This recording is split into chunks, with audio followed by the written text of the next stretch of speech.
नमस्कार, मैं शिवसैनी mirror post के यूट्यूब चैनल पर आपका स्वागत है। इजराइल फिलिस्तीन अटैक से आई अमानवीय तस्वीरों ने समूचे विश्व को झकझोर दिया। महिलाओं और बच्चों के साथ हुई अमानवीय बर्बरताओं के चलते मानवता को शर्मसार होना पड़ा। ये बेहद दुखद है। लेकिन अगर बात करें मूल विवाद की, जो कि एक परिक्षेत्र का है, जिस तरह से परिक्षेत्र की इस लड़ाई ने कहीं न कहीं धार्मिक रूप ले लिया, इसके लिए वह सभी पूरी तरह से जिम्मेदार हैं जो इसे धार्मिक लड़ाई मान बैठे हैं।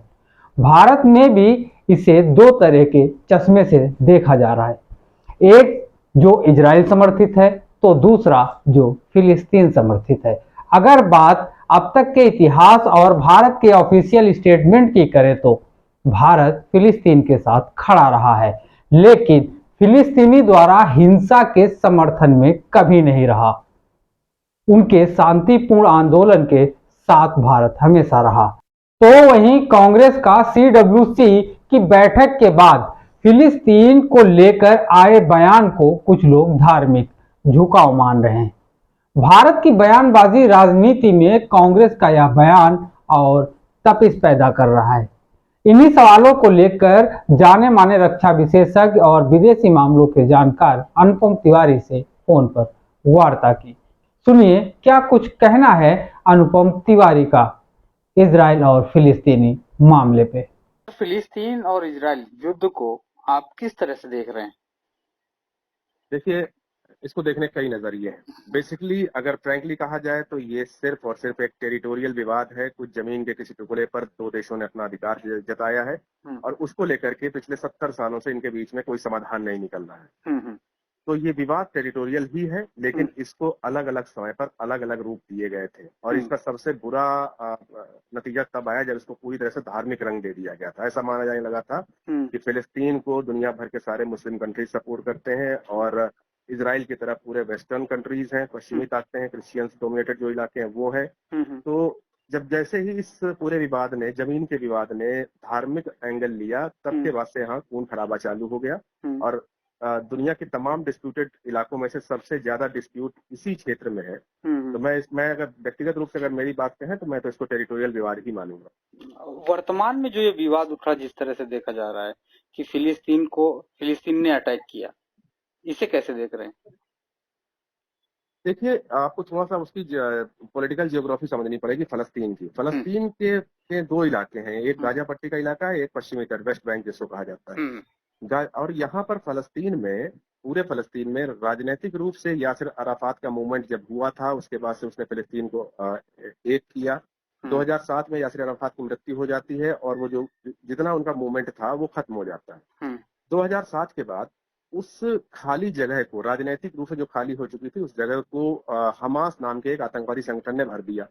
अब गाजा पट्टी के ऊपर हमास की पूरी तरह से राजनीतिक पकड़ भी हो गई है। वहां पे मेयर हमास का है, वहां पे जो अधिकारी हैं वो हमास के हैं। तो फिलिस्तीन की आम जनता जो यासिर अराफात के साथ हुआ करती थी, जो शांतिपूर्ण आंदोलनों में विश्वास करती थी, वो अब पूरी तरह से हमास द्वारा कैप्चर कर ली गई। अब हमास चूंकि एक आतंकवादी संगठन है तो उसकी गतिविधियां भी आतंकवाद फैलाने वाली हैं और वो इजराइल को परेशान करता है, इजराइल रिटेलिएट करता है। इस बार भी वही हो रहा है। अच्छा, अगर सर देखें कांग्रेस का जो फिलिस्तीन के समर्थन में आना, ये कहाँ तक उचित है? देखिए, कांग्रेस राजनीतिक कारण कुछ भी हो, लेकिन आधिकारिक रूप से भारत हमेशा से फिलिस्तीन के ही पक्ष में रहा है। आजादी के तुरंत बाद से जब फिलिस्तीन मूवमेंट शुरू हुआ था, उस समय से भारत उन गिने चुने देशों में था जिसमें फिलिस्तीन को एक देश के रूप में मैं मान्यता दी थी। तो अगर कांग्रेस आज ये कह रही है कि वो फिलिस्तीनियों के साथ में है, तो कांग्रेस कोई नई बात नहीं कह रही, वो भारत का ऑफिशियल स्टैंड है जो आज तक बरकरार है। तो वर्तमान में जो ऑफिशियल स्टेटमेंट बदला, जिस तरह से अब इजराइल के साथ भारत नजर आ रहा है, जो कह रहे हैं, वर्तमान जो सरकार कह रही है कि हम इजराइल स्टैंड विद इजराइल।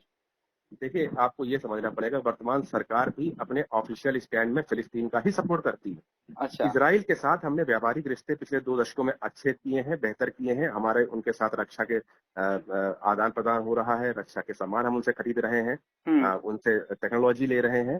तो वो एक पूरी तरह से व्यापारिक समझौता, और व्यापार के लिहाज से भारत और इजराइल 2 दशक में बहुत नजदीक आ चुके हैं।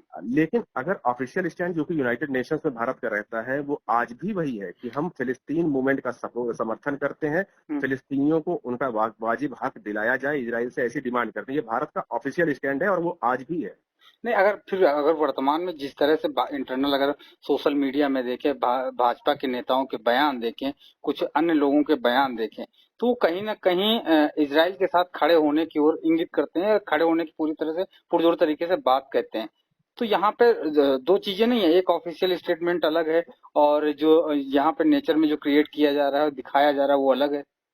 निश्चित रूप से वो बहुत विरोधाभासी है। ये मुझे खुद बात ताज्जुब होता है कि जब भारत का ऑफिशियल स्टैंड आज तक फिलिस्तीन के साथ में है, तो सोशल मीडिया पे, मेन स्ट्रीम मीडिया पे प्रो इजरायली बातें क्यों कही जा रही। तो मुझे लगता है इसके पीछे कहीं ना कहीं इजराइल का जो 2 दशक में हमारे साथ जो व्यापार का रिश्ता रहा है और इजराइल और भारत काफी नजदीक आए हैं, वही कहीं ना कहीं इसके पीछे जिम्मेदार है। भारत के जो नेता, वर्तमान जो नेता है, चाहे आप भाजपा की बात कर लें, या और बहुत सारे लोग हैं जो प्रो इजरायली स्टैंड रखते हैं, लेकिन वो भी इजराइल के साथ सिर्फ इजराइल की ताकत की वजह से और उसके व्यापार में उसकी जो क्षमता है उसकी वजह से उसके साथ रहना चाहते हैं। हमें पता है कि इजराइल के साथ रह करके हमको टेक्नोलॉजी के मामले में, हथियारों के मामले में कुछ हम बेहतर कर सकते हैं। तो इजराइल के सपोर्ट में अनुपम जी एक चीज और सोशल मीडिया में तैर रही है, वो है पेगासस।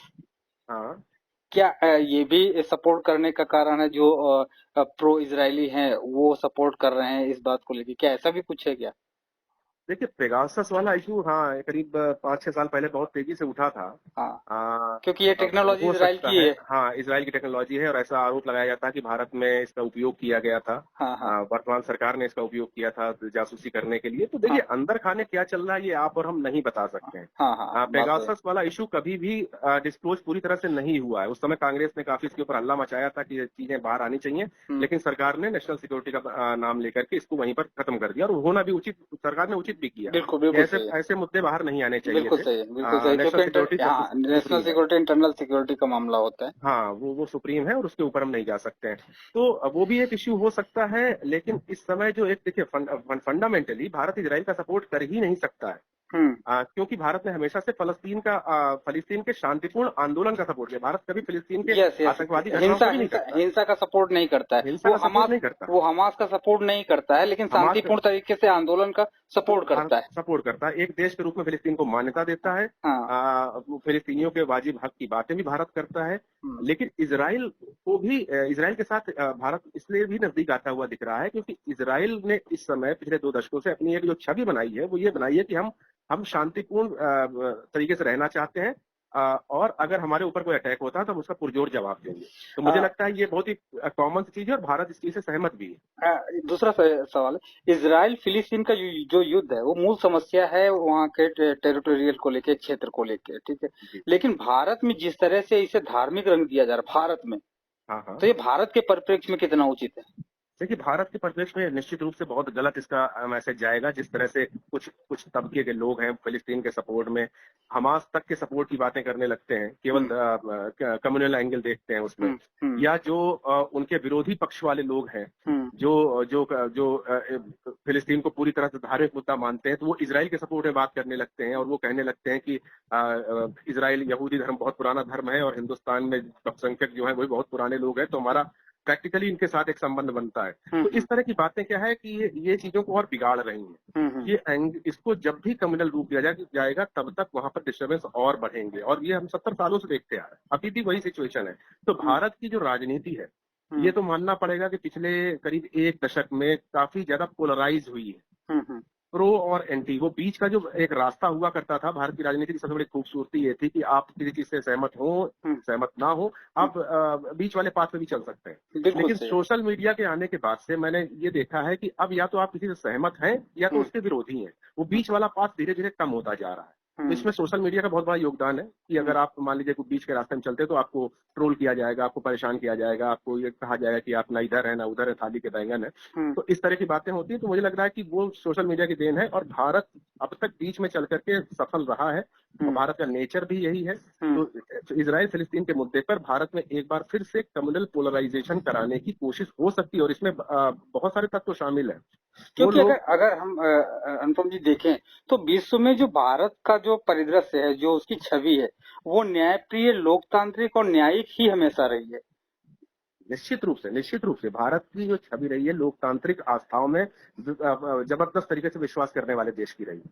भारत कभी भी कम्युनल बातें नहीं करता था, और इसीलिए जब अगर हम भारत के ऑफिशियल स्टैंड की इजराइल फिलिस्तीन के मुद्दे पर देखते हैं तो भारत यही कहता है कि फिलिस्तीनियों को उनका हक मिलना चाहिए।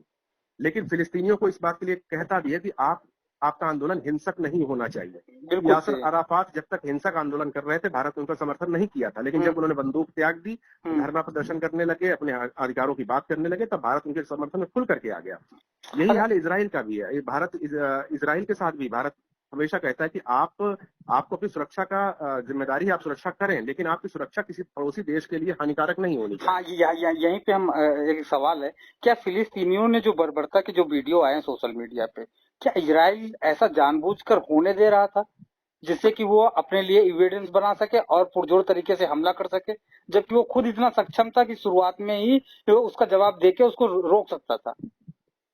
देखिए, जो 4 घंटे तक वहां तांडव मचा है, जिसके वीडियो बाहर आए हैं आज से 4-5 दिन पहले जब ये शुरुआत हुई थी इस पूरे हमले की, तो ये निश्चित रूप से आश्चर्यजनक है कि 4 घंटे तक इजराइल के अंदर ये होता रहा और इजराइल की सबसे सशक्त खुफिया एजेंसियां सोती रही। तो एक तो ये बिल्कुल विचारणीय प्रश्न है कि क्या इजराइल इस बार इस मौके को इस तरह से भुनाना चाहता है कि वो हमेशा हमेशा के लिए इस विवाद को ही खत्म कर दे अपनी ताकत के रूप में। इजराइल ने कई बार कोशिश करी है, कई बार हमले किए हैं, लेकिन हर बार यूनाइटेड नेशंस के और बड़े देशों के हस्तक्षेप के बाद वो अपने कदम पीछे खींच लिया करता था। लेकिन इस बार ऐसा लग रहा है कि इस हमले का बहाना बना करके इजराइल पुरजोर तरीके से फिलिस्तीन पर अटैक करता रहेगा, और इजराइल की मंशा ये है कि इस विवाद को हमेशा हमेशा के लिए खत्म कर दिया जाए। जो गाजा पट्टी वगैरह को जो उसने स्वायत्तता 2007 के बाद दे रखी थी, उस स्वायत्तता को छीन दिया जाए, क्योंकि हम ये भी देख रहे हैं गाजा पट्टी के इलाकों में पानी की और बिजली की सप्लाई भी इजराइल ने बंद करवा दी है। तो और इजराइल इस बार ये दिखाना चाहता है कि हमारे ऊपर हमला हुआ है, इसलिए मैं अगर ये हमला कर रहा हूं तो वो उसमें किसी को कोई प्रॉब्लम नहीं होनी चाहिए। विश्व की बड़ी ताकतें भी और यूनाइटेड नेशन भी चुप है इस समय। अगर भारत के लोकसभा चुनाव में देखें तो क्या इजराइल फिलिस्तीन युद्ध की भूमिका कोई निभाएगा 2024 में? देखिए, डायरेक्टली तो इजराइल फिलिस्तीन भूमि की जो भी जंग है वो भारत में चर्चा का विषय जरूर रही है, लेकिन कभी इलेक्शंस में उसने बहुत बड़ी भूमिका नहीं निभाई है। हाँ, अब इस मुद्दे को सामने रख करके अगर कम्युनली पोलराइज किया जाए मतदाताओं को, तब हो सकता है कि ये एक महत्वपूर्ण भूमिका बन जाए इसकी इलेक्शन में। अदरवाइज ये मुद्दा 70 सालों से रहा है और भारत में कभी भी इलेक्शन का मुद्दा नहीं बना है। भाजपा के नेता इजराइल का समर्थन कर रहे हैं, लेकिन पार्टी का बयान नहीं आया और कांग्रेस का समर्थन का बयान आ गया फिलिस्तीन के लिए। क्या ये जल्दबाजी हो सकती है? देखिए, अब इसको हम किस तरह से देखते हैं वो वाली बात है। भाजपा ने, क्योंकि भाजपा जो नेता कुछ भी बोले, लेकिन भाजपा वही बात बोलेगी कि जो भारत का ऑफिशियल स्टैंड है। तो अगर भाजपा ऑफिशियल स्टैंड के साथ नहीं जाती है तो उसके बाद उसका चुप रहना ही बेहतर है। कांग्रेस यहाँ पर जल्दबाजी कर रही है, वो जल्दबाजी में फिलिस्तीन के मुद्दे को उठा रही है। कांग्रेस कुछ गलत नहीं कर रही, वो भारत के ऑफिशियल स्टैंड को ही सामने ला रही है। लेकिन अब इसको इस तरह से देखा जाए कि कांग्रेस प्रो मुस्लिम बातें कर रही है और बीजेपी प्रो हिंदू बातें या प्रो एग्जैक्ट मेरा सवाल यही था, कहीं ऐसा तो दिखाने का। समझ रहा। हाँ, तो वो ऐसा ही कुछ इसी तरह कुछ अपने इलेक्टोरेट को साधने की मुझे लग रहा है कोशिश हो रही है, क्योंकि कांग्रेस को भी लगता है उसे कोई जमीन शायद इस मुद्दे से वापस मिल जाए, तो कांग्रेस इसलिए बढ़ चढ़ करके फिलिस्तीन के समर्थन में बातें कर रही है। लेकिन बीजेपी भी, मुझे लग रहा है कि इसको भी थोड़ा गंभीरता से इसके ऊपर विचार करना चाहिए और ऑफिशियली क्लियर करना चाहिए कि वो किसके साथ है। यानी कि अगर हम यूं कहें, ये गलत नहीं होगा कि भाजपा इसको इनडायरेक्ट रूप में भुना रही है या इस मुद्दे को गर्म करते रहना चाह रहे, जिस तरह से सोशल मीडिया पे ट्रेंड चल रहे हैं, लोगों के बयान चल रहे हैं जिस तरह से। देखिए, भाजपा की एक बहुत बड़ी खूबी ये है कि वो हर चीज को राजनीति के चश्मे से देख लिया करती है। वो जान जाती है कि हमको कहाँ फायदा हो सकता है, कहाँ नुकसान हो सकता है। तो और इसके बाद ट्रायल लेने के लिए कुछ नेताओं को आगे किया जाता है, उनसे बयान दिलवाए जाते हैं और फिर उसके बाद उसका इफेक्ट देखा जाता है हाँ। कि समाज में क्या इफेक्ट पड़ रहा है, इससे हमको फायदा हो सकता है कि नहीं हो सकता है। तो भाजपा मुझे लग रहा है अभी सिर्फ वेट एंड वॉच की पॉलिसी पे खड़ी है, यानी वो आकलन कर रही है। आकलन कर रही है। उसके बाद उसको लगेगा कि इस मुद्दे से फायदा हो सकता है, कांग्रेस को बैकफुट पे ढकेला जा सकता है, तो वो खुल करके सामने आ जाएगी। देखा जाए वर्तमान में इस मुद्दे को लेकर, तो क्या आपको लगता है कि कहीं ना कहीं ये देश की राजनीति में कुछ भूमिका निभा पाएगा, या फिर जिस तरह से कांग्रेस मुद्दे अपने एजेंडे उठा रही है, जैसे कि अगर हम बात करें जातीय जनगणना की, तो ऐसे में कुछ ये असर कर पाएगा उसके अगेंस्ट में? मेरा ये मानना है कि इजराइल फिलिस्तीन का मुद्दा तब तक भारत के इलेक्शन में हावी नहीं हो सकता है जब तक कि उसको पूरी तरह से कम्युनल न बनाया जाए, और भारत कम्युनल नहीं बनने देगा, ये भी मैं विश्वास करता हूँ। कांग्रेस को अपनी राजनीति अपने हिसाब से करनी चाहिए। जैसे जातिगत जनगणना का विषय है, उसके ऊपर वो लोग बहुत आगे बढ़ रहे हैं, बहुत बातें कर रहे हैं, उसके ऊपर चर्चाएं करवाना चाह रहे हैं। ठीक है, वो इलेक्ट्रिकल विषय है, अंदरूनी मसला है, उसको कांग्रेस आगे बढ़ाए। इजराइल फिलिस्तीन का भी मानवतावादी दृष्टिकोण से अगर आप देखेंगे तो फिलिस्तीन का समर्थन करने में कोई बुराई नहीं है। इवन इजराइल का भी समर्थन करना चाहिए, क्योंकि इजराइल में भी करीब 1000 लोग मारे गए थे इस हमले के बाद से। तो मानवतावादी अगर बातें करेंगे तब तो ठीक है, लेकिन हाँ, इलेक्शन के रूप में देखिए, मैं कोई चुनाव विशेषज्ञ तो हूं नहीं लेकिन यह है कि पार्टियों का जो थोड़ा बहुत मेरा आकलन वो यही है कि कोशिश करी जा रही है, इस इश्यू को फ्लेयर अप किया जा रहा है ताकि इससे कुछ चुनावी फायदा लिया जा सके। बहुत बहुत धन्यवाद अर्पण जी। धन्यवाद शिव जी।